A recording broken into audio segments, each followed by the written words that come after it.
Hello, Lucas. Hello. Welcome back, everybody, to a new Proko stream. Today, we're joined by artist Lucas Penador, who's here to show us how to make our digital works look a little bit more traditional. Lucas, Exactly. you made a couple tools that you liked enough to go ahead and try to offer to other people in the world. Right. I have been working making my own brushes for quite a long while, and I decided to start putting together packs to share with the people. Maybe a couple of years ago, I made a pack that combined everything: sketching, inking, painting, and everything like that. And after that, I started just expanding on those packs, and now I put together a very integral pack of brushes for painting, for Photoshop, Clip Studio Paint, and for Procreate.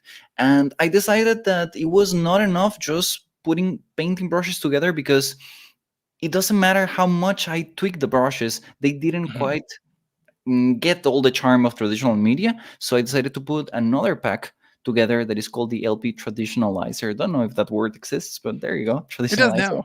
It's yours. You earned it. And Yeah. it is another pack that you can use with again Clip Studio Paint, Photoshop, Procreate, and it comes with textures and brushes that you can add to illustrations or photos or whatever you want to make it feel more traditional. hmm Yeah, so today you're going to be doing an actual like Leyendecker study. Everyone here who's seen any of your work before, if they haven't, there should be a link in the description to go to your socials. There's one right here. That's where they can find you. You can see a bunch of fantastic Leyendecker studies and other studies and pieces on your socials. You're going to be doing one of those live here today.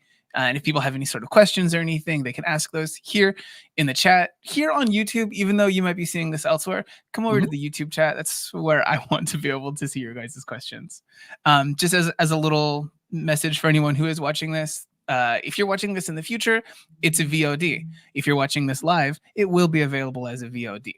It'll be right there for you guys to watch and rewatch and steal all of Lucas's techniques. Awesome, Um, awesome.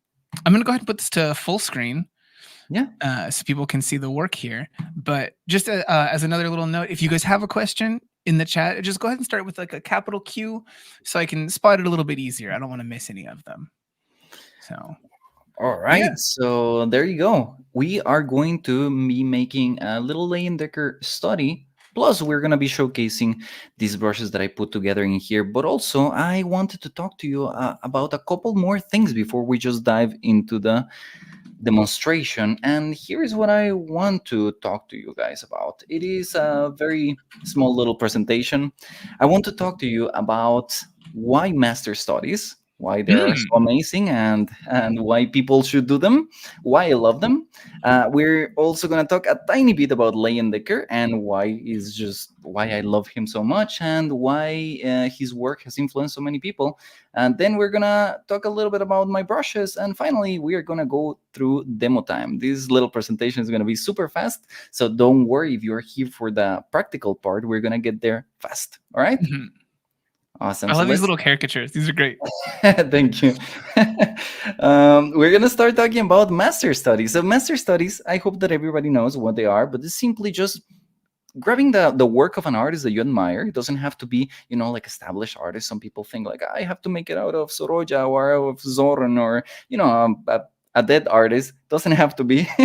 You can grab the work of anybody that you want, anybody that you admire, and you just study it. Now, what you want to do through a master study is kind of like this. So here is Mr. Leyendecker, and here's me, and we're just, I'm looking at his work, and I'm trying to understand what is going on through his brain. So here is Mr. Leyendecker's brain, and what I want to do is grab his ideas, grab his process, and just transfer it inside my head, which I can learn in his insights. So I can learn the way that he views his paintings, the way that he views life, and I can adapt it into my own work. So basically, like that, it's very simple. Now, there is something that I think it is super key when we talk about master studies, and that is, this is not the way of doing them. And what is wrong with this one? Well, here I am just, listening to an audiobook while I paint, and I am just tuned off, and I am simply transferring information from the reference into my painting. And that is not the way of doing it. This is the way of doing it. Now, don't- I recommend you don't get that close to your monitor because probably you're not gonna see anything. But what I want you guys to do is pay as much attention as you can to what is happening in the painting. It is very important that with the master studies, you are trying to engage your brain actively throughout the whole process. Otherwise, you're gonna just end up, like I told you, just transferring information from point A to point B, and at the end of the day, you're not gonna learn anything. So, actively learning. Awesome. So, there are a couple of ways of doing master studies, and today we're going to be doing this one-to-one master study, but that is not the only way. And you guys, I want to talk to you also about this other alternative, and that is one-to-two. Now, this is not any official name or anything, but this is simply making an exact copy of whatever you're looking at in the master study. And I wanted to is simply trying to make a style study from that master. You grab references, it's a little bit more challenging because you're not directly copying from the master, but you're trying to interpret what is their style, what is their technique, and adapting it to your own original artwork. Now, this one to two method is something that I like to do all the time. And people that follow me on whatever social media, they have seen me bounce from art style to art style very, very often. This guy, for example, is Jorge Jimenez, fantastic, fantastic comic artist. And here I am trying to copy his style in. Hmm. Here is Kenneth Anderson, and here it's me trying to understand what makes his art style so appealing. Here is Sam Yang, or Sam Dos Arts. Here is me. Here's Stevie Choi. Here is me.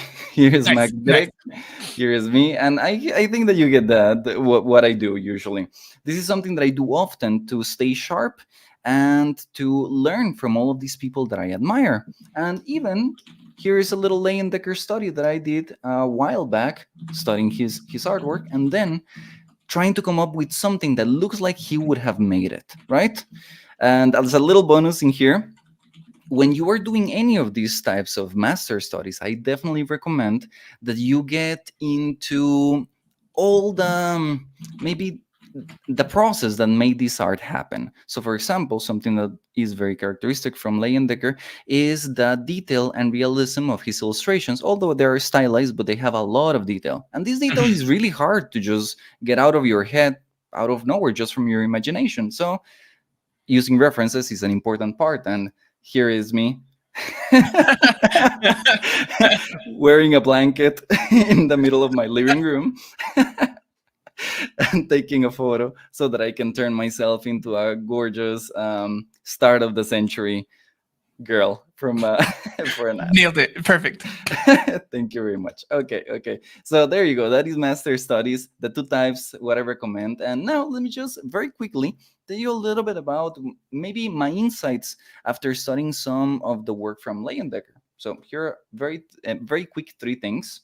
Number one, I see that Leyendecker, one of the things that I love about him and that makes him so contemporary is that he had idealized proportions. So his proportions were not just like, here is a photo and I'm going to translate it to a page. No, he idealized reality. Number two, that it goes very well together with that idealized proportions, is that he had stylized shapes. All of these shapes that he has in here, just every shadow, every wrinkle, every light that bounces on your character had a stylized shape that made it more attractive than just simply looking at reality. And the third one, and this is something just to make me feel a little bit better, because when you're studying the work of somebody that is as amazing as Leyendecker, it is important, in my opinion, to maybe realize that the work was not done in an afternoon. This Mm. guy had lots and lots of preparation for every illustration. You can see it in here. Imagine if for every illustration you would do one sketch that looks like a final painting and another sketch that looks like a final painting, and you do all of these little poses, all of these little details for your final illustration. Of course, it's going to come out amazing. So, despite Leyendecker's painting looking like, oh, like I'm just gonna casually do some cross hatching here that is gonna look amazing. It was not. It was not just like that. He knew what he was doing and he tricked us all. So there you go. That is why I love Leyendecker and a couple of things that helped me to just be happy with my art after studying his. Mhm. So now what I would like to do is to show you guys a step by step of one of these studies so you can see maybe the overall process before we dive into the demo. So what do you think? I think so. Should go for it. Awesome.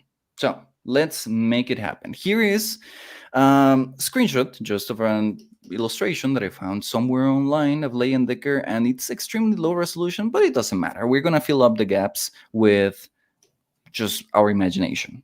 So here's my painting, and you can see it is decently similar. There are some differences in here in proportions and a lot of things, but it doesn't matter. As long as we acquire, as long as we get something out of the study, we are going to be fine. So here's the process. Step number one, just like any other painting, I like to do line art. You don't have to do line art, but for me, because I learned with line art first, I find it more natural. I feel Mhm. like it brings me some type of safety for me to start putting some colors.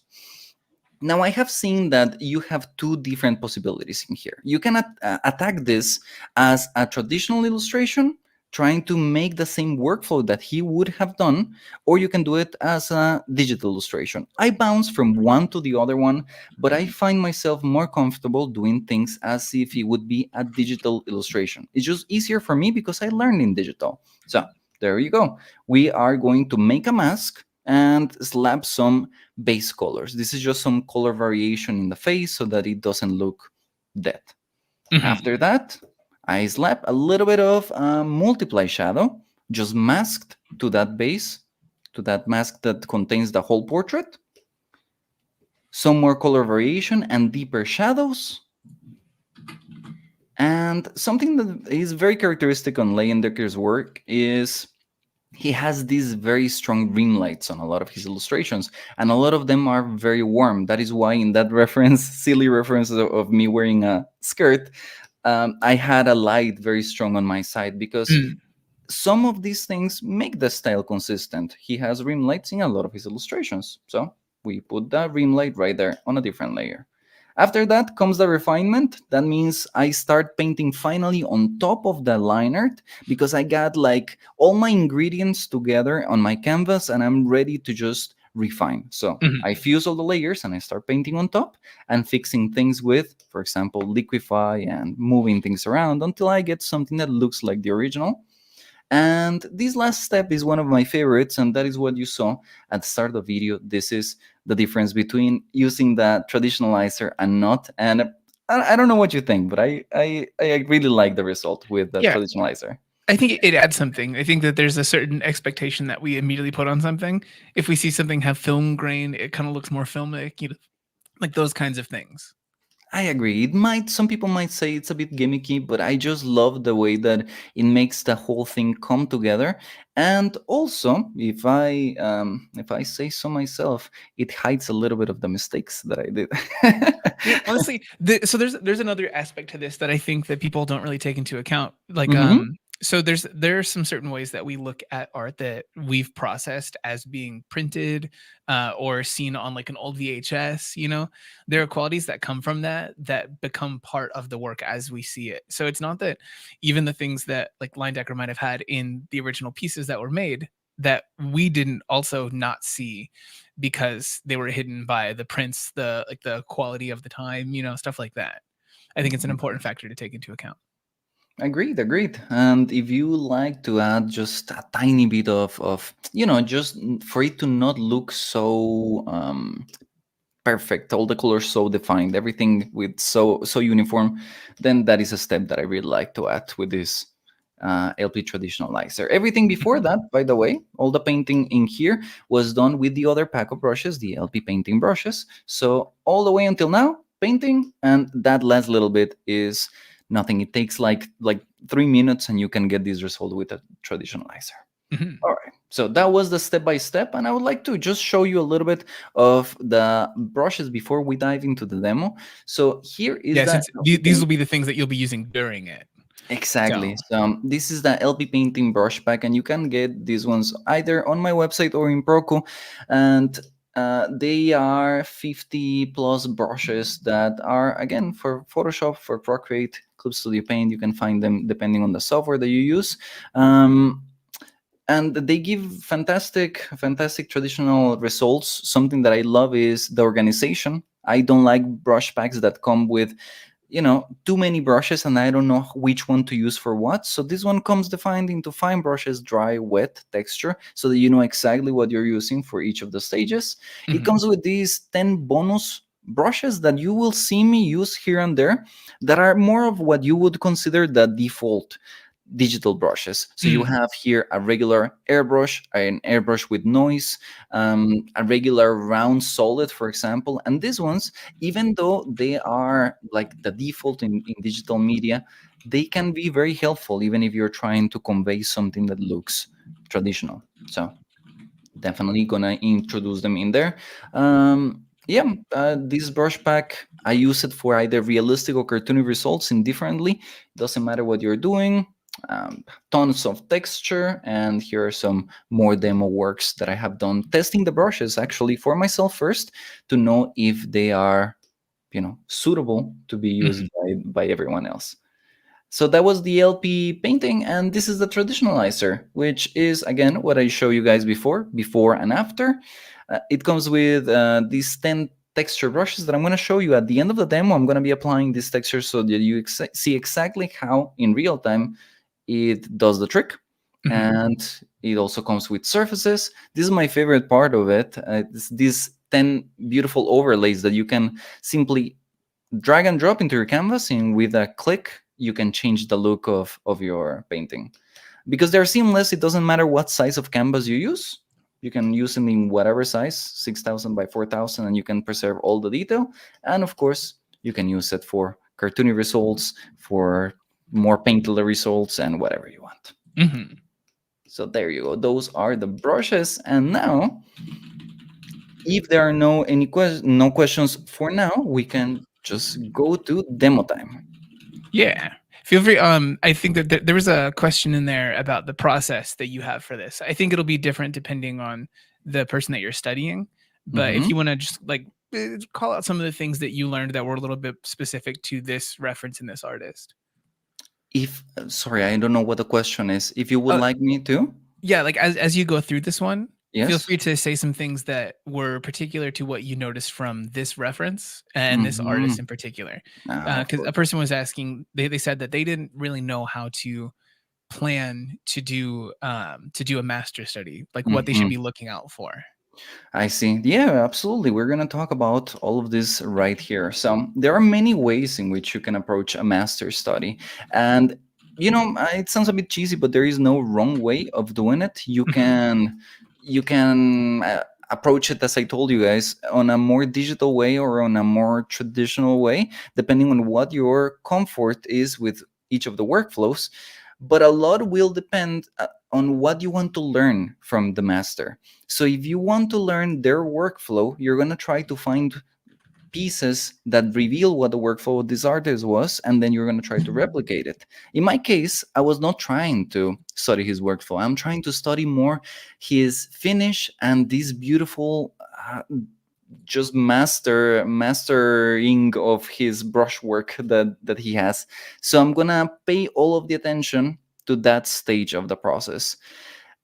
I think it is very worthwhile to take a moment before you start just actually painting to grab some references of the artist, putting them there on Photoshop, Procreate, wherever you want.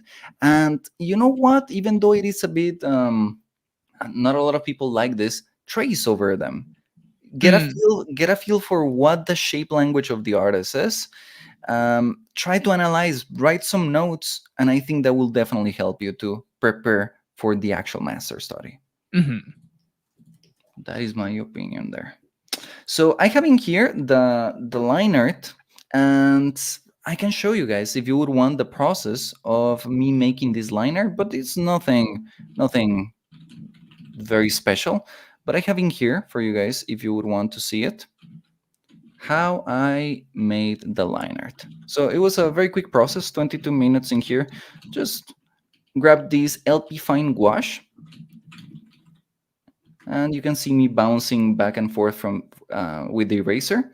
And I started with the basic proportions. You can see that I'm trying to understand the big stylization of the artist, and then slowly carving the smaller shapes.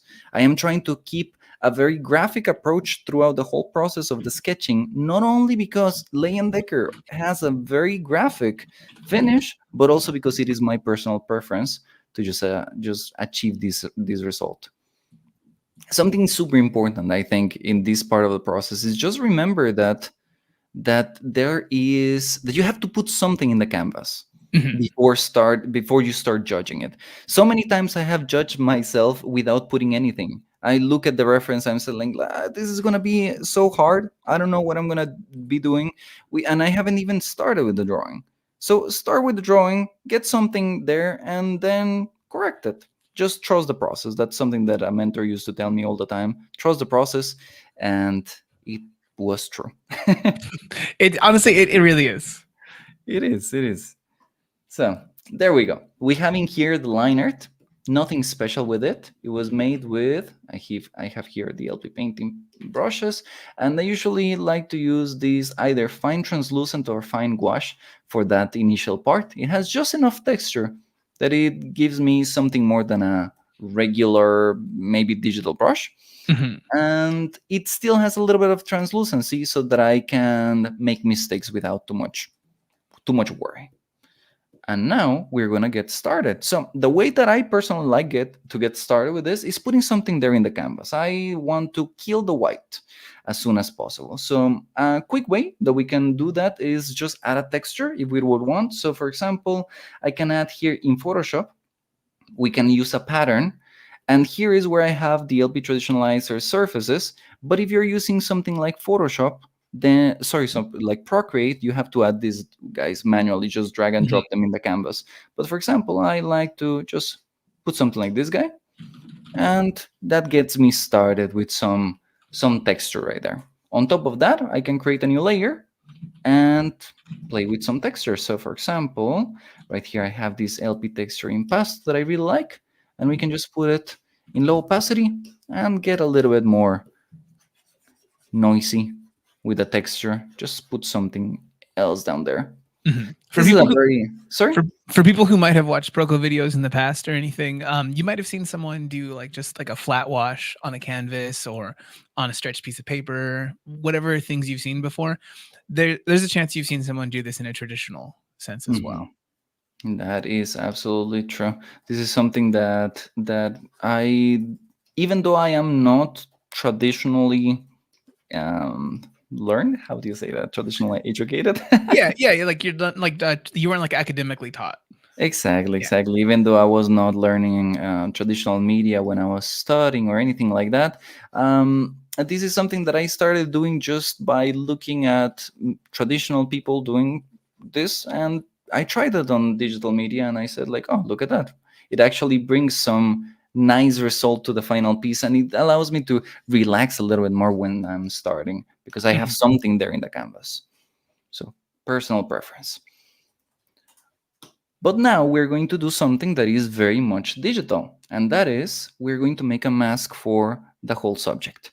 This mask doesn't have to be there until the end, but it makes my job a little bit easier with the shading and everything. So for that part, maybe I will just grab from the dry section. These are my favorite brushes from the pack, and maybe I can try something with this dry block. Which color do you use? For now, it doesn't matter because yay, digital, you can change things on the fly. Yeah, so So this will be just you laying out the actual shape of the area, the main area that you're going to paint for this character. exactly, exactly. So if this would be a full character, it would be the full character silhouette. But because it's just a portrait, then I can come in here and just go around the whole silhouette and try to select it. Mhm. And for Some, people, there's always like that like eternal comment from people yeah, online who compare digital and traditional and everything. Most of the things that exist in a traditional sense, like this, like painting on a mask, uh, if people are working exclusively traditionally, masking fluid exists. People use like other like substrates and stuff, other tools to limit the area where their paint and their pigment and stuff go down. This is just another extension of that again. absolutely, yeah. It's something that you can do in traditional. It's a bit more, laborious, but you can definitely do it. Mhm.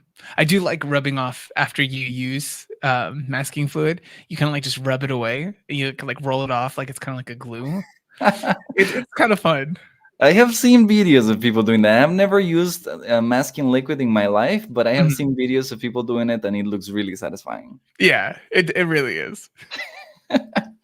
I have seen recently a product online of a pack of brushes for watercolor that it came with masking tape, and it was Oh? just a mask that you can erase manually. It's Mhm. just a photo that you can manually just erase, and it said for that satisfying reveal. It's true. It's true. So yeah, it is really strange. It's like, selling you a Kindle that once in a while it sprays you with paper smell. Honestly, I think I'd buy that. Like, there are those products that's like old book smell candle or air freshener. Sounds great. Exactly. Exactly. There you go. $1 million idea for anybody in the chat that wants to go with it. All right, so that was done in a flash. We have the mask done. I'm just gonna cover these little holes in here. Sometimes I like to leave some mistakes on the mask on purpose so that the result is not very digital. Mhm. But in this case, because I'm gonna be working with so many layers, maybe clipped to this one, I don't want all of those to have the transparency of the layer. So I'm trying to make a cleaner result, just in case. All right. So we have a mask. Now, a good thing to do with a mask is try to select the color that covers the majority of the portrait. So this portrait is very yellow, right? So I'm just gonna go in here and try to put the right color. I'm gonna lock the transparency of the mask and start putting colors. Look at that. I missed it completely, but hey, trust the process. It's Yeah, completely you fine. start from somewhere.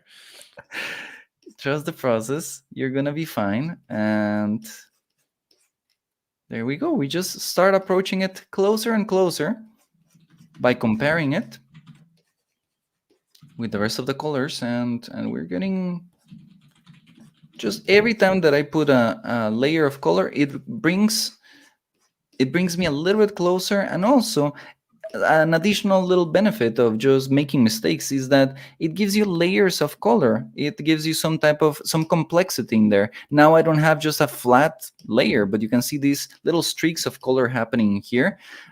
This will come out eventually out of the painting, and it will make it feel a bit more vibrant, a bit more traditional. Mhm. So happy mistakes, indeed. All And I right. think like Hmm? that the happy accidents part, I think, is a very real thing. And it's one of the nice things about having a textured brush like the ones that you've made. Exactly. It lets you have not absolute control. It would be very different, if I come in here and I start painting with a brush like this. Mhm. It really erases the possibilities of mistakes, or at least the it gives me maybe too much control sometimes. Mhm. So now with this little mask in here, there are many options for how you can proceed. There is no one set workflow that you must follow every time that you make something like this, but it depends a lot on what the final result you want is. And in this case, I see that the portrait has a lot of shadow on one single side. It has a very defined cast shadow. So what I can do that maybe will make my life easier is clip a mask in here and just start with a multiply shadow, just like I did with the little old lady that I showed you guys before. I can come in here, put this one in multiply, and very, very quickly just throw in a shadow for all of this. Very important to start with rough things, and then we can refine them. Something that is happening right now is that the shadow is darker than the actual line art, and that is something that really confuses me. So I'm just gonna go back to the Mm. line art and put it in multiply mode so that I can see exactly what I'm doing. So there you go. I'm just gonna cover all of this. Uh, Chris in the chat says, "It looks good so far, Lucas." Hey, thank you very much, Chris. Happy that you like it. We're Uh, just starting here, but it's gonna get nice, hopefully very soon. mhm. We did have a couple other questions, maybe Hmm. something you can talk about as you do the shadow side there. Yeah. So Ian was asking, how often do you do master studies? So far, I've tried and only been able to do 4 to 5 studies per year. Huh. I guess I do more than that. A part of it is just that I try to, a lot of times I don't know exactly what to paint, and I have a limited amount of time for painting, Mhm, and the one benefit that a lot of people don't talk about of master studies is, if you want to be productive with your artistic pursuits, but you don't have maybe right there a great idea for a final painting, just do a master study. So that will take all the pressure out of what should I paint, and you will hopefully learn a lot through the process. So how many do I do per year? No idea, but a few, quite a few, I guess. mhm. Yeah. And then I think this name is Taze. Yeah. Tuis? I don't know. We'll see. Correct me in the chat. They asked, how long does it take for you to finish the whole study on average? I think this will probably vary, but if you were guessing. Mm, you see that I am focusing just in the portrait. If I would be doing a full character one, it would be much longer. But because it's just a portrait and I am very comfortable with portraits usually, it might take, I think, below 3 hours Mm, from. Yeah. It should take from below 3 hours. The line art here took 20 minutes, I think, and now we will have the painting. I guess in 1 hour and a half, this guy will be done. I hope. okay. Also, just for anyone watching this one, it's going to be a shorter amount of time than whatever it takes in this one because I'll keep I'll keep distracting him with questions and other stuff like that. Questions are good, but the time that it takes for this stream won't be indicative of what it would be like just working by yourself and That's listening true. to That's true. an audiobook, like you said. That's true. Here we go, trying to get those nice juicy shapes that Leyendecker has. This is one of the most important parts of the whole portrait is of the whole master study of Leyendecker is getting his shapes right. That is one of the things that that is more characteristic from his work. And depending on what you want to learn, but for me that is maybe like his juiciest part. Those beautiful graphical shapes that he has for his shadows. Mm-mm-mm. Beautiful. Absolutely. It is interesting to see you because right now you're doing that shadow side and you've got some things that would otherwise be represented in the details, like say for the eyebrow. You don't Mhm. just have like that shadow shape that goes across the forehead there. You're including the eyebrow in this because you're going to render this in kind of like a painterly style. That's right. That's right. So I'm trying to just work right now, very rough, and then we will try to get more and more details. Something that is helping me a lot is, of course, that I had the shadow mapping already done with a sketch. If I wouldn't have taken the time to do all of the shapes, for example, for this shadow right here, this would be messier. Instead of having this nice shadow there, I would be doing something like that, trying to Mhm, guess where it would be, and slowly later trying to define it. But here, very easy. Basically, paint by numbers. Just fill in the shapes and trust the process. mhm. Melissa in the chat is saying laying in the shadows looks so satisfying. Yeah, especially when you block him in first, like you said. Exactly. There you go, Melissa. You know what's up. When you take after you make the drawing and all of the shadow mapping, this part is almost therapeutic of how relaxing it is, because you just sit down and look at the reference, fill it up, chill. It's really really satisfying. Mhm. Uh, Mm. as a separate commentary, you don't have to handle Mhm. this one. Yeah. So Farand in the chat is saying, "I'm a beginner with digital work. My lines are not good. How to do?" Depending on what's bad with your lines or what you feel is not good with your lines, because maybe you're doing something better than you think. Uh, Hmm. there can be some different things that can like give bad line quality. Or like you're not necessarily getting to place the lines where you're intending to. You're not connecting the lines like you like. There's actually a recent Proko video that's all about that one for free on YouTube that I'm going to drop in the chat for you. It's like 6 line quality tips is the name, I believe. And I think that wouldn't help you out a lot. Line quality can be quite a challenge when you're starting in digital because I mean you're transferring to a screen or even harder to a tablet that is sitting on your table. It can be very very hard. Something that I would definitely maybe suggest or have in consideration is that, or at least I have found when I have talked with other artists that ask me something similar, is they might expect that if when going to digital, suddenly their line quality is going to be much better than Mm, before. So if you didn't train your line quality traditional, it will still be the same in digital, unless of yeah. course you have some stabilization. But that will not really improve your line quality. It will just kind of patch it up on the surface. So, Hmm. so yeah. Lucas, the first time that I was around some people who were using Procreate a whole lot, Hmm. I was hanging out around these people, and I was drawing traditionally. I didn't have an iPad at this Uh-huh. point, and so I was watching someone do some drawings, and I looked over while they were in the middle of drawing, and I was like, "Holy crap, dude! That's an incredible ellipse! Like how did you do it?" And like to their credit, they didn't think I was being sarcastic or anything. But there's this thing that you can do in Procreate where you lay in like a rough shape, like a rough circle, a rough square, a rough triangle, and an ellipse. And Uh-huh. if you hold it for a moment, it'll like snap to. For anyone who might not know out there, Mm. it'll snap to being like a perfect shape version of the one that you made. So he was using that function, and I was just like, "Oh my god, you're so good, dude!" I completely understand. Yeah, yeah. That is one of the features that I would love for every software to have because it is a lifesaver in Procreate. Yeah, Smart Shape is really good. It's interesting that it's also not even in Procreate Dreams yet. Ah, I didn't know. I haven't Yeah. actually used Procreate Dreams yet. It is on my to-do list to Mhm. give it a go.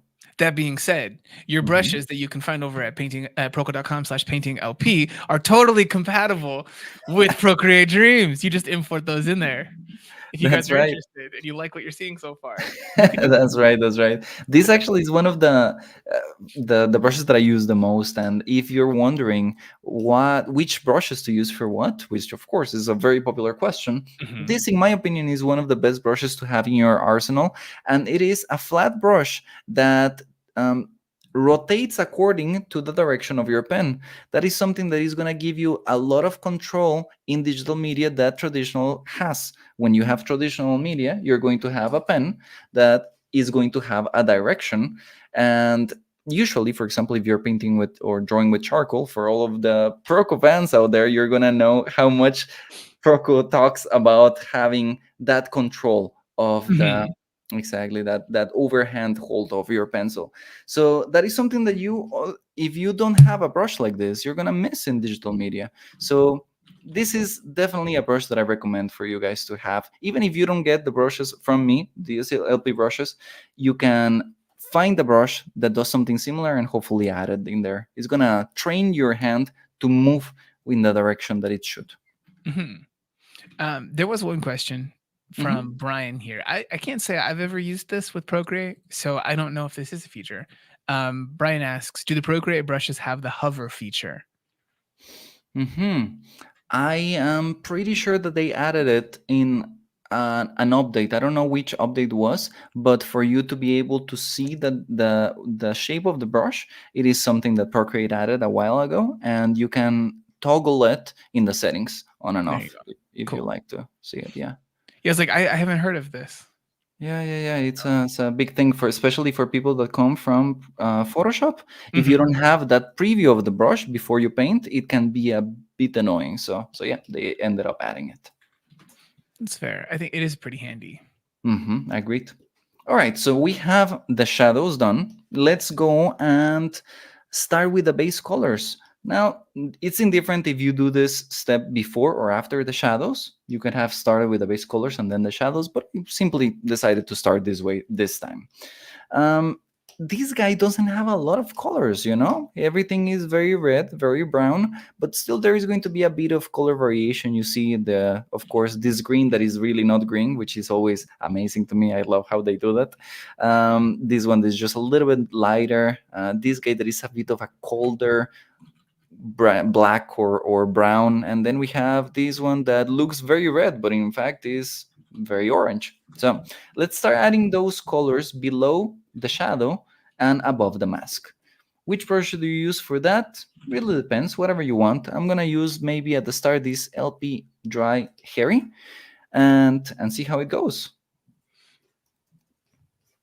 Okay, jumping straight in. These colors feel authentic to the reference there. Let's add a little bit of color variation because, of course, in traditional media, you don't have infinite amount of color.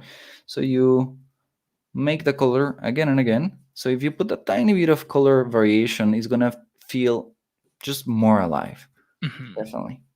Okay, something like this. Let's make a new layer just in case that we mess up that green right there. So we saw that it wasn't green, it was something like that.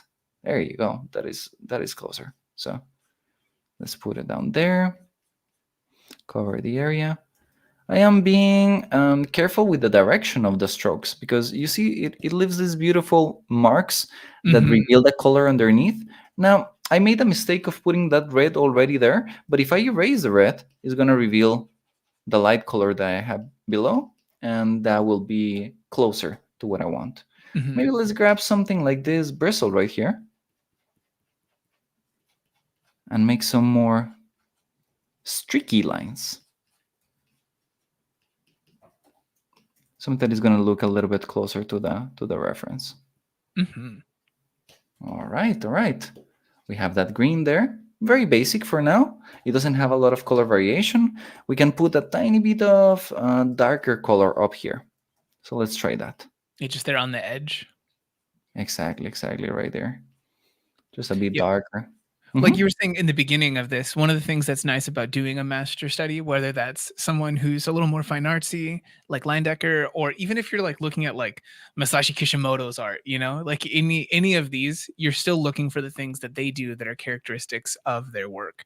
Some of those things will come from the tools. Like if someone is using like a longer brush, it'll have like a little bit more like some more streakiness to it, some other things, or if they're using like a zebra G nib like they would for making manga, they're not going to have as many like curved lines in the same kind of way, just because the tool doesn't necessarily work the best with those kind of things.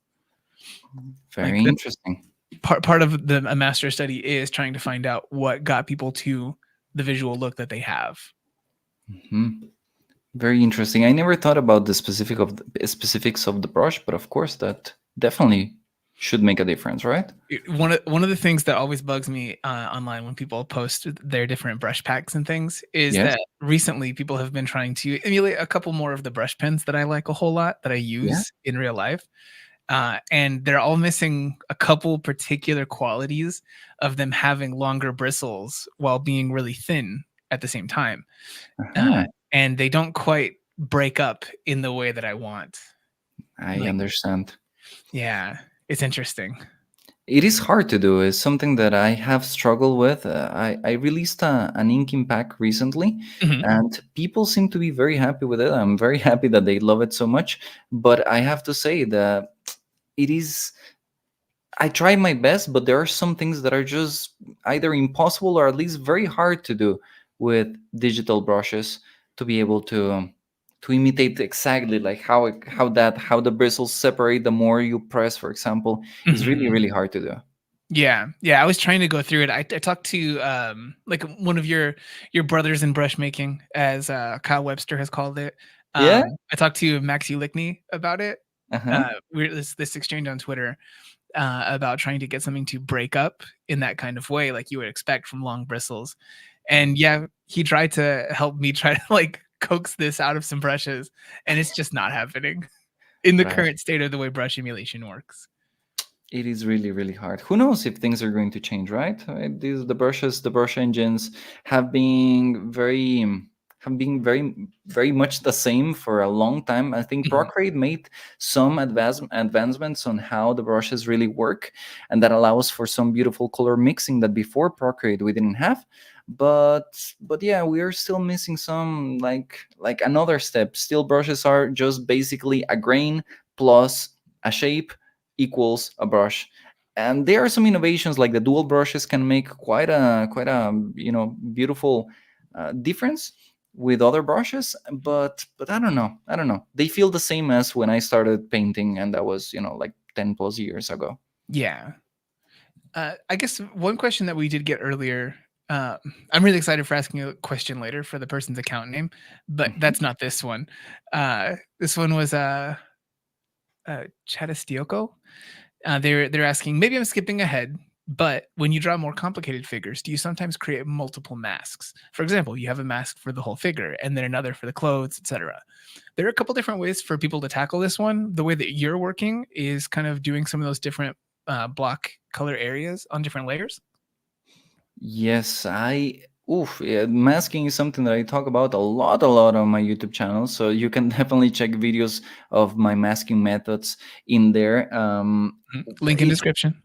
Yes, it's a whenever I'm making paintings, can you see what I have behind me? It's a painting that I did Here, of let me like a just little fan art of Miles Morales. Let me just move through this side. big one. And this is one of the paintings that a lot of people know me for, because it was, it's still to this day, I think, my most viewed video. Mm, These type of results that are a little bit more maybe digital, more airbrushy, this I tend to divide all the time in a bunch of different masks, because the more masks that you have, the more control you have over the shadows, the shapes, and that really helps for that specific look. So right now I am not dividing things in a lot of shapes, because exactly it would give me a more divided type of result. mm, If this would be a super cartoony or maybe Pixar type of illustration, this hat would be its own layer, and I would mask things to the hat. mhm. Yes, I hope that answers that question for you guys. Yeah. Let's put a bit of that nice blush in here. And let's soon we're gonna start the pattern. The pattern, I have been dreading a little bit what to do with the pattern. I don't know if, like, what do you For the think? hat. But yeah, I am not a big fan of patterns. If this would be a master study for myself, I wouldn't bother with the pattern, because the pattern will not teach me anything that I want to Yeah. learn. It's just Let's work. what do you think that you would do for this one? Would you choose kind of like an average of those colors, or would you just do like a messy application of the darker greenish color? The second that you mentioned could be the way that I would go, but I think I have a cool thing to do. Let's Okay. make an actual pattern and apply it to the hat. It's gonna be easy to do. It's gonna be faster, definitely, than try to paint it. And the only con could be that it might look a little bit too defined and too polished compared with the Mm, rest of the portrait. But after that, we just have to bring the portrait up to the level of the pattern. But let's try to make a messy-ish pattern so that we don't have a lot of work to do. all right. This is So on a new layer. yes, we have a new layer. This one is not clipped to anything. We're just gonna grab a cold blue like this one that we have. It's just a cold something, kind of like this. I'm gonna bring it a little bit closer, maybe a little bit darker. Yeah, something like that. Okay. Either way, we can change the color afterwards. Mhm. Let's grab something like this dry block. I need something with a blocky look, and this one will fit perfectly. Now, what we need to do is try to capture what is the modularity of the pattern? Like, what is the minimum thing that we need to repeat for it to work? And it is basically just one dark square, and then we have this cross hatching next to it. So easy peasy. Let's come in here and start making a pattern. Now, you can make this with Shift here in Photoshop, but it's going to give you very straight lines. And as I Mhm. told you, I don't want a very clean result. Otherwise, I'm going to mess up the whole look of the portrait, because I'm going to have very clean pattern and not very clean portrait. So let's go ahead and try to do this manually. I don't have to repeat it too much, but something like this is going to be okay. I'm going to repeat Nice. it once, and maybe let's add just one more right there. Okay. All right.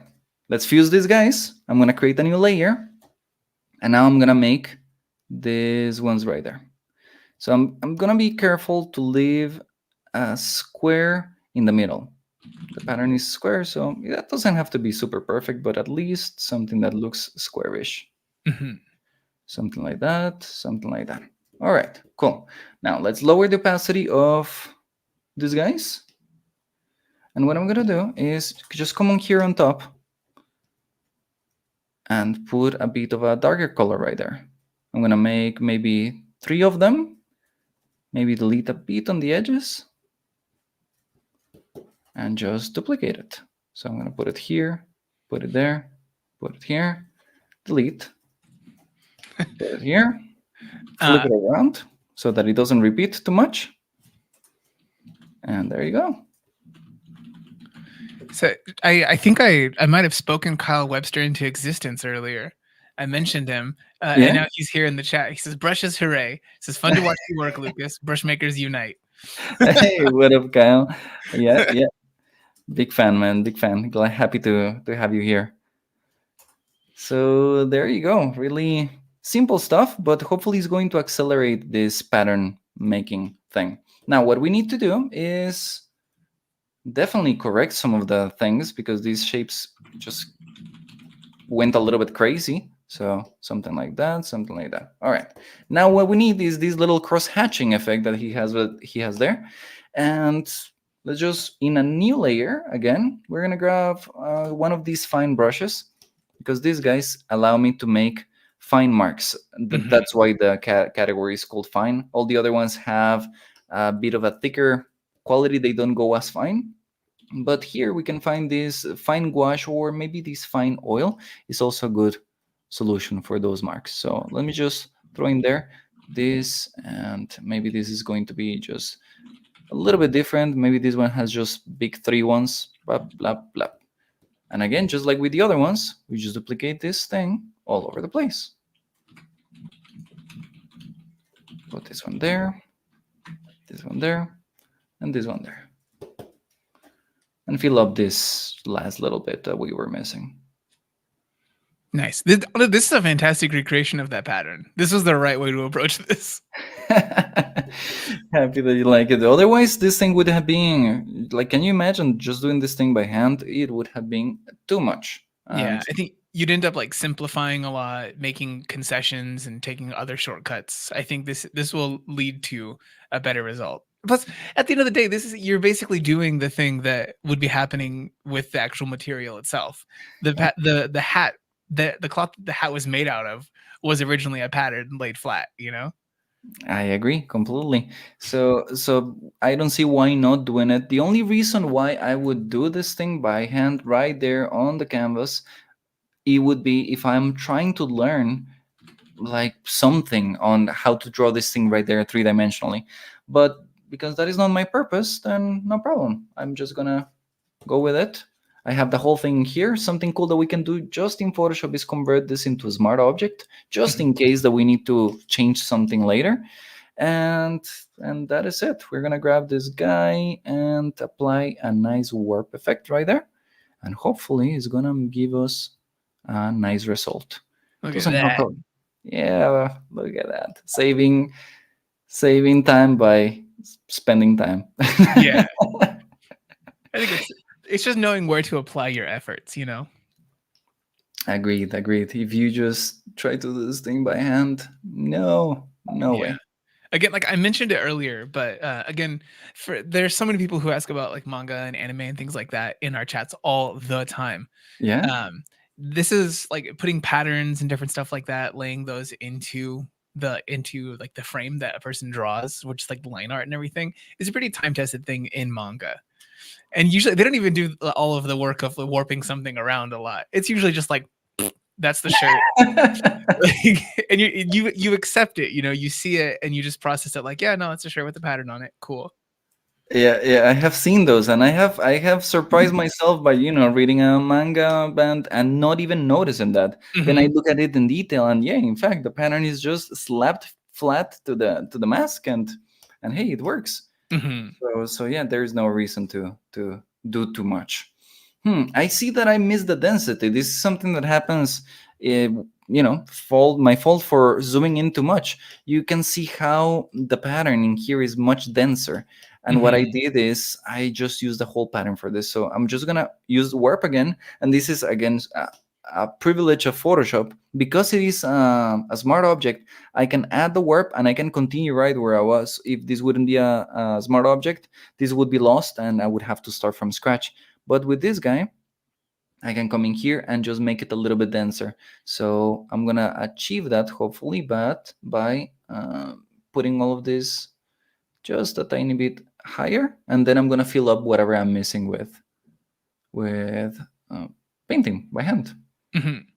Yeah. So for anyone out there who's interested in what a smart object is, if you're a person who uses Photoshop in just kind of one way, where you're just laying down pixels, there are smart objects which will have like malleability. It always exists as that flat thing that you've been manipulated and moved around, where you might otherwise just take a flat thing, move it, and then it gets kind of like locked in as those pixels that are left over after that movement. If you Mhm. make it a smart object, you get to still move it around a whole bunch. If it's just a raster graphic, it just stays. It's just those pixels. It's stuck afterwards. Exactly, and it also preserves the resolution. So Hmm. if you're trying to play with something and you don't know exactly what size you're going to use at the end, using a smart object is the right way because it saves that resolution of the file. You can just Hmm. enlarge it, and it's going to preserve it. Yeah, there's some handy stuff. Yeah, absolutely. Those one some of the little tricks there in digital that you absolutely must know if you want to make your life easier. That's it. Yeah, yeah. Again, just knowing where to put your work. Exactly, It's the exactly. same. It's the same thing as if you're drawing something and you know that it's only going to be seen like at like this kind of scale. It's going to be like maybe 3 inches big. You don't Uh, have to put all the detail in the world in that because no one will see that. exactly. I agree. I think that I heard Sam Young said that once when he just realized that his work was going to be viewed on Instagram mostly, and then he just started making paintings in 1 hour instead of 17. Mhm. It is interesting also though when so each year we go to Hmm. Lightbox Expo, and when we were there were some pieces that were blown up to be really big, and Uh-huh. clearly a lot of these pieces hadn't been made with that in mind. And, Uh-huh. and when we went and we looked at them, even at that larger scale, it wasn't like we were looking at it like, no, there's some detail loss here. No, they still looked great because we view them as a whole, just in Uh-huh. general. It's okay to have some like little fudged areas. Absolutely, absolutely. There is no shame in that. In fact, there is a very good quality to just having your painting be loose. It requires a lot of skill to have a loose painting look nice. Hmm. So be proud of it. Absolutely. Loose and proud. Yeah. It'll be a very confusing bumper sticker, but you could sell it. Yeah, awesome, awesome. Okay. So let's leave this pattern right there for a while because I am got bored with it. Let's jump to Yeah. another part of the painting and let's see what we can do with the actual face of our handsome Leyendecker man. Hmm. Let's go in here and try to work a little bit more on this area. I think this is, of course, is the focus of painting, and right now it doesn't have a lot of love. Something else that we're missing is the rim light, that beautiful white rim light here on the Hmm. side. So we can work on that. Generally, it's better to work from general to specific. So I think the rim light is the thing that will make the biggest impact first, and then slowly we can jump into smaller and smaller things. So let's just create another layer right there. And I'm gonna grab my trusty dry knife because this is the guy that I use for everything. Even though I created a brush pack with 50 brushes, I use 90% this guy. So I'm gonna just sample the same color and start painting right there. Something that will happen is probably that this side right here is a bit darker than this one in the light. I don't want to sample it because I want to have the mental exercise of just guessing what this color is. And my mind tells me it should be a little bit up. Damn it. I okay, I clipped it, but it was completely accidental. It was completely accidental. I will just go with it because now it's already clipped. So, well, who cares? Going with it. Yeah, no, like you said, happy accidents. Sometimes it works out. Exactly. Okay, I'm gonna just put it right there. Here's something weird happening right there. It's like there's just shadow on the outline Yeah, it's like and the all middle. core shadow. Exactly. So I don't know what deal is there, but it looks beautiful. So let's just put it in there. This is one of those things that if you are making the master study to learn, you can just say like, I'm gonna try that the next time that I make a portrait, and boom, you stole some Leyendecker magic. How do you pronounce it, by the way? Because I was getting into the flow of Leyendecker. I even started watching some of his like biography videos there on YouTube, and people Mhm. were saying Leyendecker, Leyendecker, Ye- Leyendecker. I don't know So which one is it's so hard because there'll be different people who have like either like their pronunciation that they heard from somebody else before. right. But for me, I choose to say Leyendecker. Lion. Yeah, like it's almost like it like line, like just like a single line. Uh-huh. But I don't know. There are times where I think it also depends on what you think is cooler. As long as someone's not like, "Whoa, dude, that's actually like a really bad pronunciation of my name. I hate when people do that." You Uh-huh. can also go with the one that you like too. Uh-huh. That's If you want to call Luke Skywalker's dad Darth Vader, I'm not gonna judge. Vadia. Yeah. Almost French, the guy. That's cool. This is That's cool. my father, Darth Vader. Darbadir. Yeah. Oh my god. Yeah, Okay. which version do you like? I think you like the Uh-huh. Land was it It's just I Pro you know Leyendecker? I heard his name, like I'm originally a Spanish speaker, so I Hmm. heard his name as JC Leyendecker. Okay, okay. So I went with it. Now every time that I say it, even in English, I say Leyendecker. But I don't know. I don't know. It sounds a bit Latin to me. No, I have this problem pretty often. So I'm from a border community in Arizona, and so Uh-huh. like even reading your name, I didn't read your name as like Lucas. It was Lucas. Uh-huh. Like, and then like I was like, how would he prefer it? You know, Uh-huh. like Uh-huh. it's hard. But then also saying Lucas also sounds like the candy.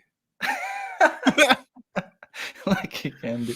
First time that I hear that, but thank you. Thank Wait, you. do you like have you had the candy Lucas before? No, I haven't had the candy. Oh man, it's so good. Anyone in the chat, please, if you guys are fans of Lucas, it's like a it's depending on which flavor you get, it's like a little powder, and some people will eat it different ways. You know, some people like puts them in their hand, they lick it out of there. Um, Uh-huh. but yeah, just a little powder of like maybe some like chile or something like that in there. I understand. I understand. I'm glad that you provided some context because before that, you're just calling me candy and me not knowing there was. I mean, it's all right. I'm gonna go with it, but it's something nice, huh? Thank So you. what is it, as you work in like putting the rim, like the reflective light Mm-hmm. that you Mm-hmm. liked in there, Mm-hmm. do you try to aim for making it look exactly like what it looks like in the reference, or do you try to make it extreme and then pull it back? Oh man, like if it would be my personal preference, I like to push things all the time. The only reason that I'm trying to be accurate is because it might be that like the right way of doing the master study. If this would be just for me, I would be Mhm. pushing things all over the place. Mm. But yeah, in this case I'm trying to really measure, like, okay, the stroke goes from, let me just go up here, it goes from here to here, and does it have a soft transition right here, or does it have a hard transition right there? And then I think about that, I make the brush the right size, and I go and I leave the mark. Too hard at the end, so let me just, there you go, soften it a Mhm. little bit. So I'm trying to replicate it exactly now, because now a lot of the painting is right there. Like, we don't have a lot of guesswork. Now it's a matter of not ruin it, I guess. So instead of approaching it like I was before, which was from general to specific, like a very rough big shadow, and then refining it, carving, I'm trying now to preserve the shapes that I have, and control it. So yeah, long Okay. answer to just say like I'm trying to copy it. No, no, no, I think understanding your reasoning is an important part of that. So we are at about like the halfway point of what we had talked about for the stream before. So just in case anyone's confused about why we're here, what are these awesome tools that Lucas is using? You can find out more about these. You can get them for yourself. These are tools that Lucas made. So there's two things that are being going to be used here today. There are some brushes that are fantastic, traditional feeling brushes. But if you use those and you don't quite feel like you're all the way there to what you're trying to get out of something looking traditional, there's a whole different pack in there. It's Lucas's Traditionalizer pack. which will give you a few different things, some overlays, some other tools to break the image up, otherwise weather the image. And they will work for, I believe, Photoshop, Mhm. Procreate, and Clip Studio, right? Exactly, exactamente. Fantastic. Clip Studio Paint. Yeah. So go ahead, find those. There should be a link in the description, somewhere here in the chat, around you, whatever platform you're on right now, or you can type it in with these words right here, proko.com/Lucas Panador. Yeah, yeah. We are actually getting pretty advanced with the portrait. We're getting very close there. We are missing a lot of the love that is happening right here on his cheek and all of Mhm. this part, but the main values are maybe what I'm trying to focus on right now, and of course the main colors. I haven't switched to values in the whole portrait, but I'm trying to, of Yeah. course, keep them in consideration. So uh, yeah, for anyone who is asking out there in the world, did you hit Control Y just now exactly, I in did hit Photoshop? Control Y. Yeah, for you guys out there, Control Y might do a couple different things, but you can change what it does. Sometimes it'll just change between RGB and CMYK, but you can Hmm. set it to where it'll give you that flat, like desaturated image. Exactly. You can do it right here. Proof setup, custom, and then you go to working grade.grain 20%, and that is it. Easy Mhm. peasy. Now you can have automatic fast changing for your values. Cool. So as you see here, I'm adding the blacks right there, the focal points of the portrait. So the eyes, the nostril, the eyebrows also, I need to add them right there. So I'm just going to sample the color and apply a little bit of love to those eyebrows. Just putting a tiny bit in here and a tiny bit there. Something weird happening right there on the eyebrow. I don't know if I got out of the line. So what is that? But I no matter. Doesn't matter. We're going to figure it out later. It's a problem to solve for future Lucas. I love giving future me work. Yes, yes, yes. It's the best part. It's the best part of my work. All right, and now let me see. I think it's time for the classic. Turn the canvas around. Hmm. This is something that I usually, if I'm doing this for myself, I do it all the time. I just think it's a little bit annoying to when you're watching somebody paint, if it's just like from one side to the other all the time. So I am doing it a little bit more sparingly here. This is the first time, but it is very important that you do it all the time so that you refresh your eyes. And that hopefully is going to bring you some insights, like, for example, even the color. Like, I'm amazed right now that I didn't even notice that the color was so different. This guy that I am painting is much more pinkish than the reference. This one Hmm. should be a little bit more yellow. So let me just put some more yellow in there, some more green, and that is gonna make it feel closer to the reference, hopefully. Having the right colors, I mean, even if the whole thing is just a little bit skewed to the red, no, we can change it later with a color balance. It's no problem, but why not trying to do the best from the get-go? So Hmm. so yeah, that's a little bit closer. And let me maybe add a tiny bit of shadow right there on the eye. The eyes of, well, anything that you're painting, the eyes are always absolutely key. And I don't know what the deal is, if it's just me being bad at painting eyes, or it's Leyendecker that he has very subtle emotions in his eyes, but they are a challenge. I have every single study that I have made of one of his paintings, the eyes are, whew, I tell you, I go back and forth again and again, liquefy, repaint until I get that right amount of like dismissal with seduction that the man has in the picture. Yeah, there's like just some certain qualities sometimes, you know. Yeah. Yeah, and you want to, like, again, depending on what you're studying from Leyendecker or from whatever artist you're studying, you might want to consider that as part of your learning curriculum. In this case, Hmm. the shape design is part of what I'm trying to learn, but emotions are also very important, and I am not the best one at emotions, and this guy is very good at it. So why not taking a tiny bit of time to challenge yourself and learn that. Hmm. Yeah, there's some like some specifics to different artists. Like if you were doing some like Egon Schiele or Mhm. Shele, however you're supposed to say his last name. Um, Right.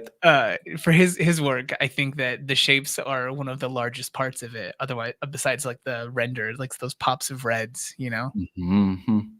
Yeah. Yeah, and the best way for I would say for you to decide what to study is just look at it and honestly say, why do I like it so much? Hmm. Study it, apply it to your art, and it's going to happen what happens to every single artist through their lifetime, which is you're going to end up becoming a combination of all of your influences. Hmm. Mundo here in the chat says the key for the eyes is to discover what is he thinking. My bet is she's out of my league. That would be a great guess. That would be a great guess because if I would show this full painting, which I don't have in here, the lady is very, I don't know, very ethereal. It has a beautiful pose and everything, and the guy is just walking there like, what am I gonna do to, invite this girl on a date or something? Hmm. So it is a very good guess that that is what's going on through his mind. You know what? I think this might be a good time for us to flatten the whole thing. I Okay. think that To we have. combine all the layers that you've done so far? Sorry, what do you say? To If we make a combine the tour? layers that you've done so far? I'm gonna grab all of it together with the line art, and I'm gonna just fuse it. Something that I do all the time here in Procreate, in Photoshop, not in Procreate, because you have a limited amount of layers. Is that I duplicate them. So I have them in here. I usually just duplicate the group, and then I hide the previous one, and that way I can come back in case that I made a mistake or whatever. This, of course, you cannot do in Procreate because you would run out of layers, but Yeah. I'm just gonna grab this pattern, put it also up here, hide it, and fuse it together with the background because why not? We Oh, interesting. YOLO. I think that there is a way to do that a little quicker in Photoshop. To duplicate the whole thing? Yeah. You can do a thing where you like merge all the visible into a new thing. Uh-huh. But yeah, continue what you're doing and keep talking about this. I'll see if I can look this up. Yeah. All right. So now we have all the layers fused, and I it think I is the found it. time. I Sorry. think I found it. I think it's Yeah. Shift Command Option. This is for um For Mac. yeah. So this says Shift Command Option E. But you have Shift to be on a new layer. Command Option E. Oh, look at that. There Yeah, you and so go. the only complication there was that you had the reference visible Uh in huh. that. But yeah, so what was that on Photoshop or in Windows then? I guess it should be with control, but I don't know. I'm using a Mac also, so I am Perfect. just following along. Shift Option Command E. And I didn't know that one. It's very useful. So I had this thing and put it, and look at that, beautiful, Yeah, and it just duplicates all your other layers into the new target layer. fantastic, very very nice. I'm gonna keep that one for my personal use.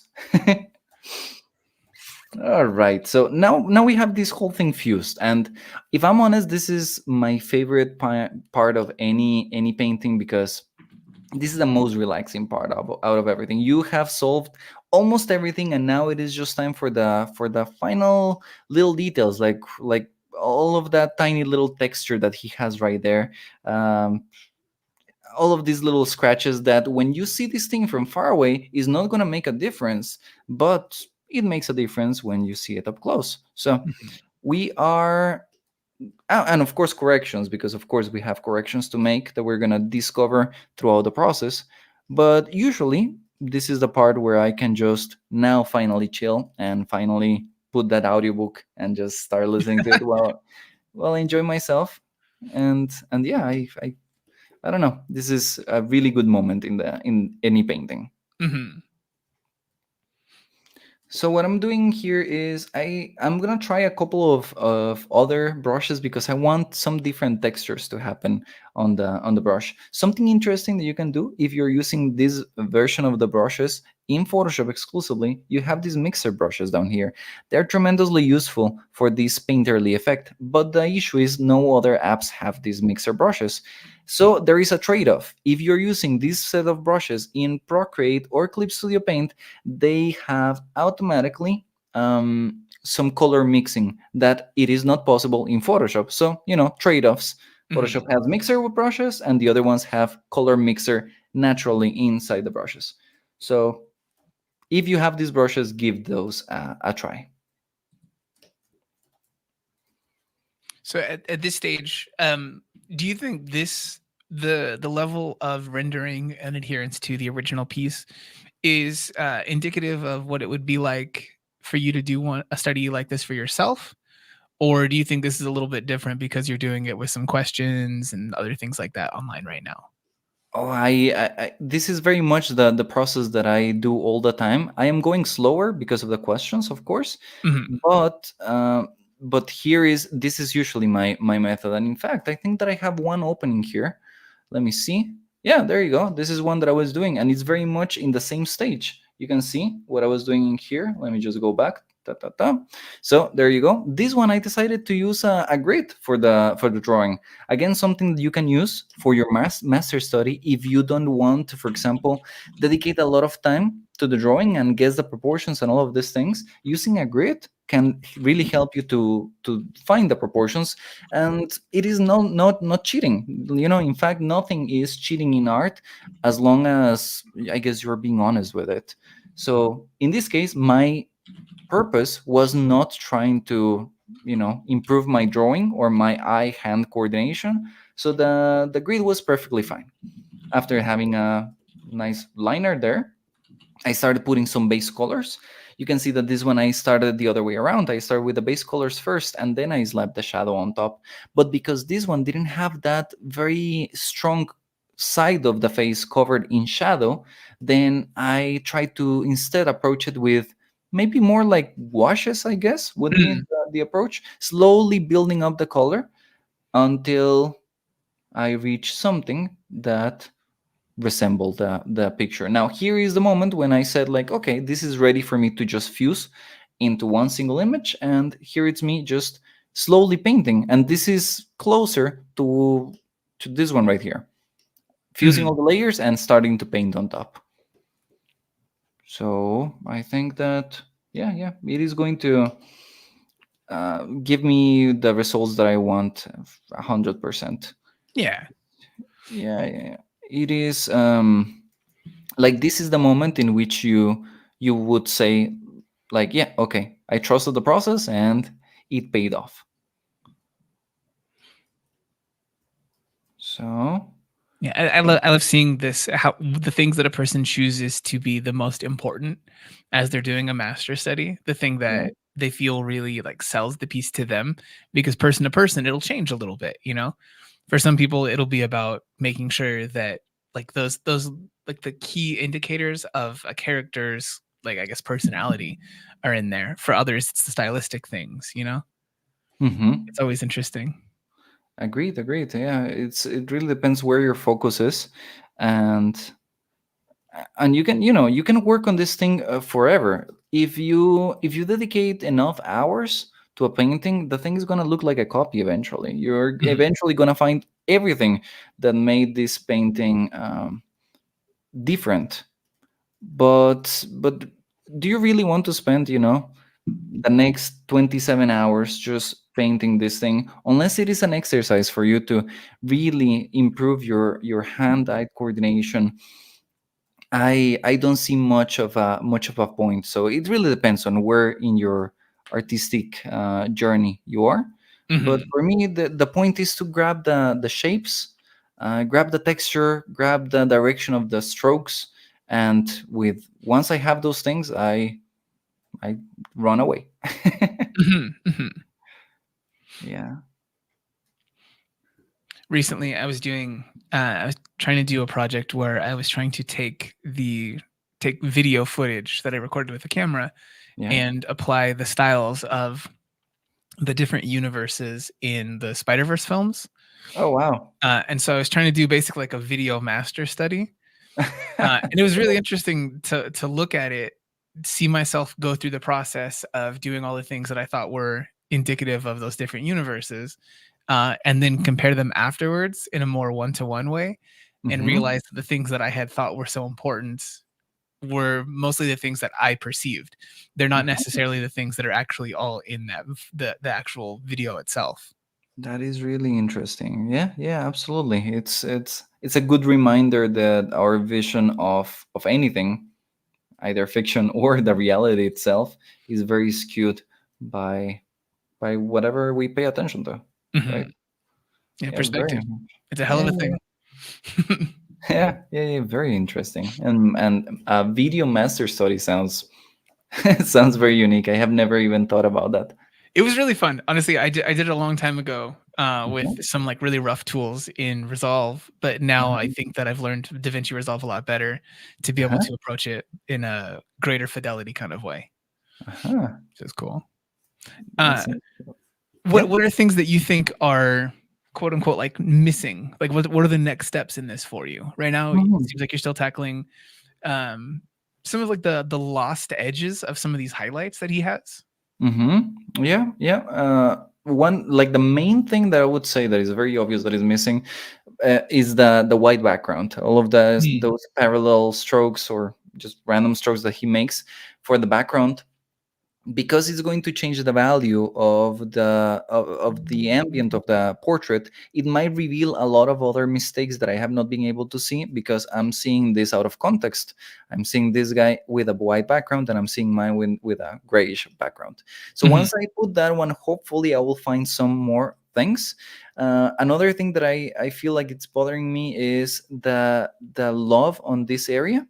I feel like I can put a lot of these nice lines that he has defining the objects, because this, I don't know if it's a final illustration or is one of those sketches that he has all over the place, but often he chooses to define things with line instead of with light and shadow, and it is important to grab it if I want this to look like a loyal study of Leyendecker. So I'm looking forward to doing that.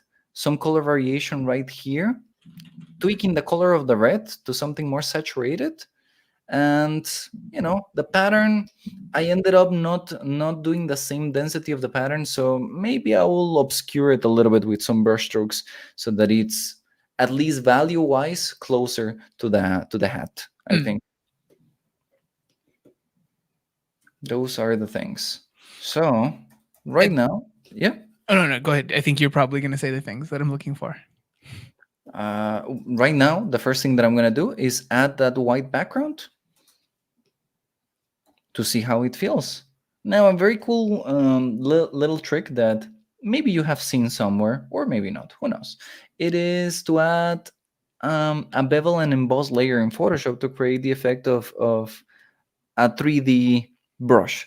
So what I'm Hmm, gonna do is I'm gonna grab something like this fine acrylic, and I'm gonna just put some of that white in here. I'm not exactly sure what the temperature of that white is, but it's very, very white, something like that. Okay, and what I'm gonna do, and this is something that you can do, I think, exclusively in Photoshop. Maybe Clip Studio has also an option for doing it. But I'm gonna just put a couple of marks in there. I'm gonna double click on the layer, and here we can play with the layer styles. And in Photoshop, you can use this one that is called Bevel and Emboss, that is gonna give you a fake 3D look for your strokes. mhm, You can increase or decrease this one right here. You can play with the color of the shadow, for example, if you would want. You can increase the density of that shadow, the depth, and all of these things. And what it's gonna do is exactly what you see there. It's gonna give me the impression that these strokes are actually three-dimensional. mhm. Can you, just, like, zoom in on, this area, like, a fraction more for anyone who's watching a low resolution thing, and then Hmm. toggle on and off that layer effect so they can see it a little bit Of more? course. Here's before There you go. and here's after. Yeah. Just for anyone who might not be able to see it the best through YouTube compression or something. Of course. So that is a little trick that you can play with if you want to have maybe even more of that texture, texture right here in Photoshop. Unfortunately, you cannot do it in the other apps, but you can play with it. I don't want to abuse it too much, so I'm gonna leave it for just some of the strokes, and I'm Mhm. gonna go down and do the majority of the strokes with a regular brush right here. Yeah, just like some of those framing areas, just to give it like the impression of the physical thing, but it doesn't have to be all over it. Exactly, exactly. Now, it's I don't want to try and imitate exactly where the negative little spaces, those triangles that he lives, um, are. So I'm just gonna do my own version of that background and see how it feels. So far, people, John is saying, "Oh, this looks sweet." Uh, Nice. Astrid said, "Actually, it's amazing," and then Cat like this like freaking out emoji. That's good. That's good. Happy that you guys like it. Yeah, that's something that you can take away. Still use it for your illustrations if you're looking for something a bit more traditional looking. And just wait, guys. Just wait so that we add that traditionalizer. That if is my equivalent. And these little illustrations is the equivalent of that we were talking before. That satisfying reveal. Adding that Mhm. traditionalizer has been a bit of like a dessert for my illustrations lately. Yeah. Yeah, I think those last steps for people who have used Procreate for a long time, you'd notice like a few years ago, people were using the like the chromatic aberration to kind of Uh-huh. give stuff a little bit like a VHS kind of look, Yeah. different things. Like there's just that little bit of sauce at the end. Of sauce. That's exactly it. Just a tiny bit. All right, so a tiny bit. Let's just, I'm gonna. The painting maybe will not finish. Will not even include this, but I really want to have some more of that white because it's gonna help me with reading those values correctly. So let's Mhm. just add a tiny bit more out here on the fringes of the painting, despite maybe the actual painting that I would call done, maybe reaching just until here, but just for the values. All right, now we can go back in here and we can play a little bit with that white layer with the strokes. Add some little effects in here, just some texture,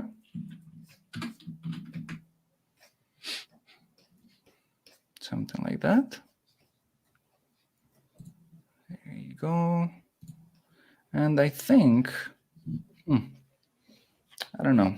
How do you feel, man? Do we add a little bit of traditionalizer or do we continue polishing a bit I more? think sure, like go for the traditionalizer, but then if you Mm-hmm. decide that you want to like you're not quite getting what you want from the traditionalizer, Mm-hmm. you can come back to doing the like actual rendering itself. But I think we should give them the finishing touches. We're showing a few of them right now, so Awesome, awesome. put the Okay. sauce on. Yes. The beauty of traditional is that you can take the sauce away and Yeah. reapply it. So let's take advantage of that for now. So now that we have this guy, let's just move the reference a tiny bit out so we can see what we're doing. And the traditionalizer is super easy to use right here in Photoshop. Super easy to do. All you have to create some new layers. My favorite step is the first one, and that is we're gonna add an overlay to this whole thing. Here in Photoshop, it's very easy. You're just gonna add with a pattern tool, and then you're gonna click in here. You're gonna go to the LP Traditionalizer overlays right here, and you're gonna choose any of the overlays. You have a variety of them. They are all of them seamless, so it doesn't matter what size of canvas you're making, and also which you can stretch it afterwards or you can rotate it, whatever you want. So let's go with the classic one, this canvas texture right here.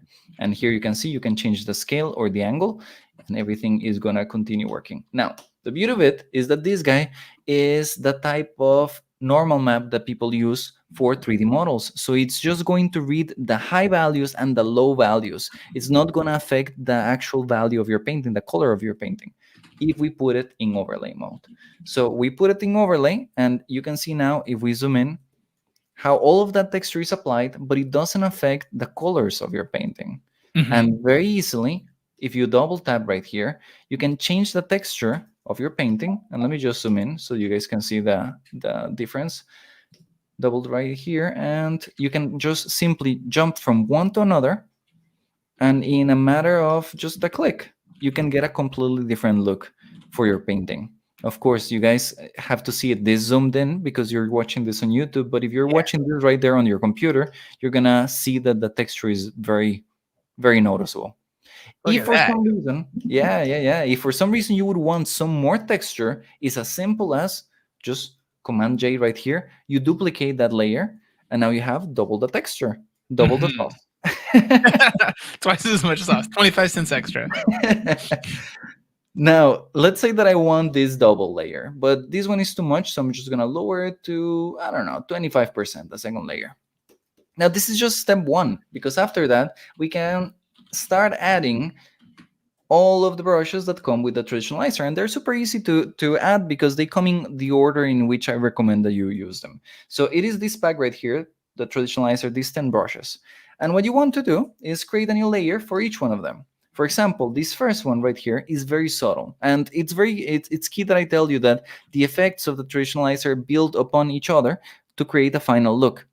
It is not meant to be used to just one single brush because it's not going to be a very noticeable change. And for you to build something that actually feels real, it's important that you overlay the textures together so that it feels more complex. Mhm. So the first one is this traditional noise. This one you don't want in all of the paintings, but it helps. If I zoom in and I show you what this one is Yeah. doing, it's adding a little bit of noise that is going to decrease the amount of contrast that you have otherwise in your painting. So if you maybe notice it in YouTube, you can see it on and off. With it on and a light color, it decreases the contrast. This is something that maybe you want, maybe you don't. Usually, traditional painting is going to come out a little bit less contrasty than something like digital would come out as. Mhm. So let's try with this one. We can remove it afterwards if we don't want it. Let's add a second one. This one is the traditional paper M. M stands for multiply. So we're gonna select a warm color like this one, put it in multiply, and just apply it with low opacity over the whole painting. Try to, add it with not the uniform opacity over the whole thing, because again, it's gonna feel very, very man-made. So try to, vary the strength at which you use the stylus so that you have something that looks nice. Mhm. With this one, we lower it again to something. Let's try 39% for now. Now we have another paper texture that is this traditional paper S. S stands for screen mode, and it is meant to go together with this other paper texture because it is the highlights of that same paper texture. So you can use it, and if you would just use these two together, just the paper M and paper S, you would get already a traditional look without having to use any of the other tools. But why not use them all? Mhm. There you go, a little bit. And then you can come in here with, for example, just a simple airbrush and delete the places in which you added the effect just a bit too much. Something like that. Yeah. I think so. Here in the chat, John was saying those textures really bring it all together. I agree. Right? That is something that I really like. The painting, if I remove the textures, was not finished. But for some Mhm. reason, after adding these imperfections, again, what we were talking before, somehow we reset the maybe the expectation for how the painting should look as finished, and suddenly it looks much better. So Mhm. I really like adding them. We are not done. Let's go and add these traditional strokes. If I show you what it does with full opacity, this is what it does. It adds this texture that is vertical. It is meant again to add some variation in the colors that you would get normally in any type of traditional media. You're gonna get imperfect colors. Not everything has 100% pigment in traditional. So let's put it in there and remove it a tiny bit. Then we have the impasto that is just for you to dirty up the canvas. Mhm. So put it right there on the sides of your painting, maybe a little bit here and there in the face. Lower the opacity again. And there we go. We're almost there. We have three of them that are cracks and agifying of your painting. So we have breaks, cracks, and craquelure. I don't know how to Yeah, pronounce the it. I fancy know words. Yeah, so I know it's French. I have no idea how to pronounce it. So craquelure. yeah. This works for me. Sounds great. And these ones you can add if your intention is to make something that looks old. If you don't want to do something that looks like it's an old painting and it's all cracking, you don't have to add this. I find that they are nice when you have a light area. You can paint them with a warm dark color. But if you have another area that is darker, you can come in here and select a light color and do the same thing. Mhm. So you can use the same texture for both things if you would want. Let's, add a little bit here and there because why not? And now we can go down to cracks. It's a different texture, but does the same agifying than the other one. And then we have the French one that, again, does that same thing. So it looks like Yeah. Edelim in the chat. It says first time was great pronunciation. So there you go. And then Astrid said learning pronunciation and painting 5 stars out of 5. Awesome, awesome. All right. There you go. I'm gonna maybe then take French classes after this. It looks like I'm a natural. And for the hate of all the traditional artists, I know, I have painted enough in traditional that I have grown to hate the glare. The Mm, glare of lights on my painting makes everything really hard to see. You need to position the light in the right place. But yeah. here in digital, trying to make something look traditional, having a bit of varnish over your whole thing can be pretty nice. So let's add a little bit of varnish. So you're gonna Because include the glare. exactly. So you include the imperfections of Yeah. traditional media. It's another part I think for when people see something that was photographed, Yeah, like some piece of work, there's like these added elements, these off viewing angles. It gives it like a slight gradient from the shadows. There's a bunch of stuff. exactly, exactly. It is a lot of craziness that happens in the real world that here in digital we don't have, and then things don't feel as real as Mhm. as in the in traditional media.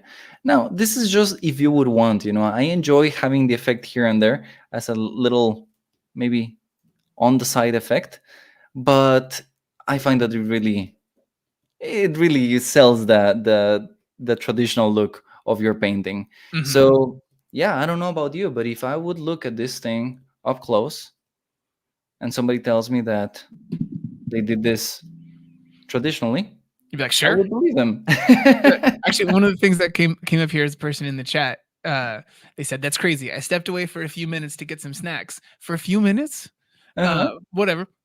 You shouldn't have to go that long for some snacks. And when I came back, I thought the study was the reference. Lol, it's so good. Wow, That's awesome. I That's agree. awesome to hear. So yeah, that is the traditionalizer. You can just grab the whole thing, put it all in one nice little folder, and you can just take it on and off. However, if you want to leave it on, if you want to leave it off, you can play with the opacity, of course, if it's just a little bit of an effect that you want to add. Mhm. And you can even add this one to the effect, because why not? We put it right there. So let's just add it as a little bonus, this effect that we did in Photoshop. So Yeah. yeah, there you Yeah, I go. think So, it brings everything together. There's just some certain things that we expect from something that's either physical, traditional, different things like that. That gives it that added like that sauce. Like the things that you mentioned where when you did a study of something that was like a or a heavily digital work, when you did yeah. that Miles Morales study that lives behind your head there, like Uh-huh.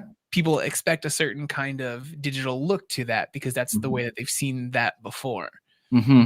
The same thing Exactly. applies to you making something digital after something traditional. Exactly, exactly. The expectations are different. I really never thought about it, but now that you have mentioned it, I think it's gonna stick in my head. Yeah, yeah, uh, yeah. It's very different. Are Yeah. th are there any particular things that you think you want to cover in particular in any of the brush packs that you've got that you feel you haven't gotten to show so far? Mm, I don't know. Maybe I could show you a little bit of the mixer brushes. They're pretty nice to use.